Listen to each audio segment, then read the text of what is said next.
Good morning. Our next topic is AC circuit containing a capacitor only. In this topic, we will study about we connected a capacitor to the alternating source of source of alternating EMF. This source is providing alternating EMF. When we connect alternating voltage source to the capacitor, what happens? First, look here. During the first half, capacitor charged in this way and then charged in opposite direction. That means first current flow in. होता क्या है एक capacitor में, starting से DC battery की help से आपको बताती हूँ. This is the capacitor and let us connect a DC battery to the capacitor.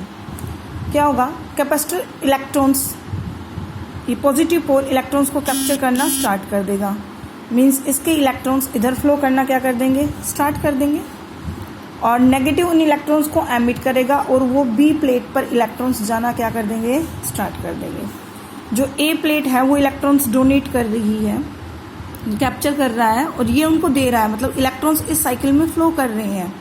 Electron flow होने के कारण कुछ करंट हमें एमीमीटर स्लाइटली डिफ्लेक्शन के थ्रू कुछ करंट की वैल्यू क्या करेगा, शो करेगा. ये कब तक होता रहेगा, जब तक इस बैटरी की वोल्टेज और ये पोटेंशियल इन दोनों एंड्स के बीच का क्या नहीं हो जाता, इक्वल नहीं हो जाता. जैसे ही इक्वल हो जाएगा ये फर्दर इलेक्ट्रॉन्स का फ्लो क्या हो जाएगा, स्टॉप हो जाएगा. इन द सेम वे यदि हम एसी सर्किट के अंदर बोलें तो एसी सर्किट के अंदर फर्स्ट हाफ में इलेक्ट्रॉन्स इधर फ्लो करेंगे तो नेक्स्ट हाफ में इलेक्ट्रॉन्स अपोजिट होंगे, उससे नेक्स्ट में अपोजिट होंगे, मतलब कंटिन्यूसली फ्लो करेगा इलेक्ट्रॉन. अपोजिशन ही नहीं होगी, या तो अपोजिशन हो गई, जब पोटेंशियल सेम हो गया उसके बाद तो ये फ्लो ही नहीं करेगा. मतलब कैपेसिटर चार्ज को फ्लो करने के लिए इनफाइनाइट एक तरह से अपोजिशन ऑफर करेगा, क्योंकि अपने में से फ्लो ही नहीं करने देगा. But during the AC first half में ऐसे इलेक्ट्रॉन्स आ रहे हैं तो नेक्स्ट हाफ में अपोजिट जाएंगे. मीन्स इलेक्ट्रॉन्स का फ्लो कंटिन्यूसली होता रहेगा, बट डायरेक्शंस क्या होती रहेंगी, चेंज होती रहेंगी. तो एक बार एक डायरेक्शन में कैपेसिटर चार्ज होगा, फिर अपोजिट डायरेक्शन में कैपेसिटर चार्ज होगा, ये प्रोसेस होता रहेगा. अभी क्या कहता है, हमने अल्टरनेटिंग ईएमएफ अप्लाई कर दिया. E is equal to E naught sine omega t. जो कैपेसिटर है वो चार्ज होना क्या हो जाएगा, एक बार चार्ज हो रहा है, फिर डिस्चार्ज हो रहा है, फिर चार्ज हो रहा है, फिर डिस्चार्ज हो रहा है. करंट एग्जिस्ट करेगा, यहाँ पर अल्टरनेटिंग करंट एग्जिस्ट करेगा, क्योंकि एक बार कैपेसिटर यदि चार्ज हुआ पॉजिटिव तो फिर कैपेसिटर क्या हुआ, डिस्चार्ज होगा अपोजिट डायरेक्शन में. मीन्स ये प्रोसेस चलता रहेगा. Potential difference across the capacitor, जो पोटेंशियल डिफरेंस होगा अक्रॉस द कैपेसिटर किसके इक्वल होगा, ईएमएफ ऑफ द बैटरी के, ईएमएफ ऑफ द सोर्स की, जो भी सोर्स है उसके ईएमएफ के क्या होगा, इक्वल होगा. ईएमएफ कितना है हमारा, E naught sine omega T is equal to drop. Capacitor के अक्रॉस कितना ड्रॉप होता है, हमने पढ़ा है, Q by C. Q is equal to क्या हो गया यहाँ से, E naught C into sine omega T. हमें क्या निकालना है, इस सर्किट में फ्लो होने वाले करंट की वैल्यू. करंट क्या होता है, D Q by D T. तो D by D T, Q की वैल्यू पुट करो, E naught C sine omega T. E naught C क्या है, कॉन्स्टेंट, कहाँ आ गया, भार. D by D T of किसका, sine omega T.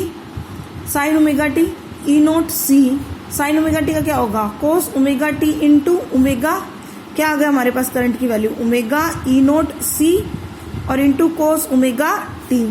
Omega C E naught और कोस ओमेगा टी, ये हमारे पास किसकी वैल्यू आ गई, आई की. Let us check this value. मैं इसे कैसे लिख सकते हैं हम इसको, E naught upon 1 upon omega C. Omega C ऊपर जाएगा तो वो ई नोट ओमेगा सी के इक्वल है, और कोस ओमेगा टी ये हमारी आई की वैल्यू है. हमें इसे चेक करना है कि इसके डायमेंशंस किसके इक्वल हैं. यहाँ चेक करो, 1 बाय ओमेगा सी क्या है, 1 by omega C is equal to 1 by 2 pi by T. T कहाँ गया, ऊपर. सी की वैल्यू, सी की यूनिट निकालो. वी बराबर क्या होता है, क्यू बाय सी. सो सी बराबर क्यू बाय वी.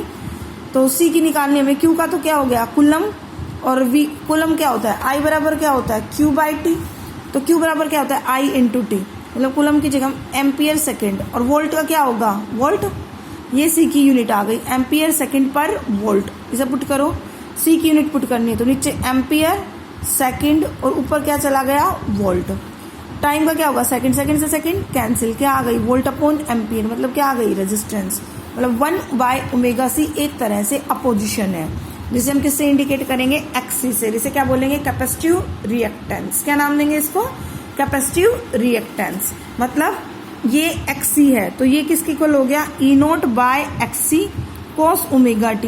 तो E0/XC मतलब EMF अपन एक तरह से रिएक्टेंस मतलब अपोजिशन, क्या होगा ये, करंट, क्या आ गया ये, I0 cos ωt। हमारी I की वैल्यू कितनी आ गई, I0 cos ωt।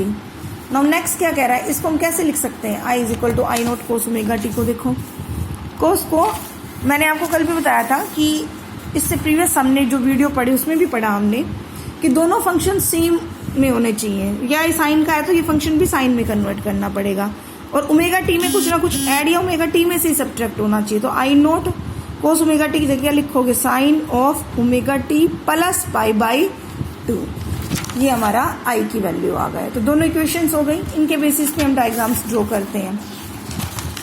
हमारा E कितना है, E कितना है हमारा, E0 sin ωt, और I कितना आया, I0 sin ωt plus π/2। You can see here किसका फेज बड़ा है, I का, कितना बड़ा है E से, π/2 बड़ा है, मतलब कौन आगे है, I आगे है। सपोज करो ये हमारा E0 है और किसी एक्सिस के साथ ये ωt एंगल बना रहा है, तो I इससे कितना आगे है, π/2 आगे, तो ये हमारा I हो गया इस E के perpendicular. That mean in the case of the capacitor कौन लीड करेगा, करंट लीड करेगा, और ये EMF कहाँ है, पीछे ही रह गया है। इन द सेम वे हम साइकिल ड्रॉ करें तो हमें पता है ये तो सीधा साइकिल हो गया इसका साइकिल ड्रॉ करोगे t0 पे, ये तो 0 π/2 ऐड हुआ, I0 sin I0 ही हो गया, मतलब 0 पे वैल्यू कितनी होगी, मैक्सिमम। नेक्स्ट पे करेंगे मतलब इस एंगल में आगे ऐड होता जाएगा, 0 ऐड हुआ, फिर π/2 ऐड होगा, π/2 प्लस π/2 क्या हो जाएगा, 180, साइन कितना हो जाएगा, 180 पे 0, फिर नेगेटिव में वैल्यू मैक्सिमम हो जाएगी, फिर 0 हो जाएगी। मतलब इस टाइप की वेव एग्जिस्ट करना क्या करेगी, कोस की वेव ड्रॉ करना स्टार्ट कर दो। मतलब I लीड कर रहा है आपका, ये E के लिए है, E0 के लिए, और ये मैक्सिमम वैल्यू किसकी है, I0 की। तो this is the phase relationship for a capacitor between the I and E। Okay, जैसे हमने पढ़ा यहाँ पर XC = 1/ωc, ओमेगा होता है 2πfc। यदि DC करंट है तो in the case of DC current में आपको पहले भी बता चुकी, चेंजेस नहीं होते, मतलब फ्रीक्वेंसी जीरो तो XC इन्फिनिटी, मतलब जो कैपेसिटिव रिएक्टेंस है DC सप्लाई के लिए कैपेसिटर इन्फिनिटी ऑफर करेगा, मतलब DC करंट को, डायरेक्ट करंट को अपने में से क्या नहीं होने देगा, फ्लो ही नहीं होने देगा।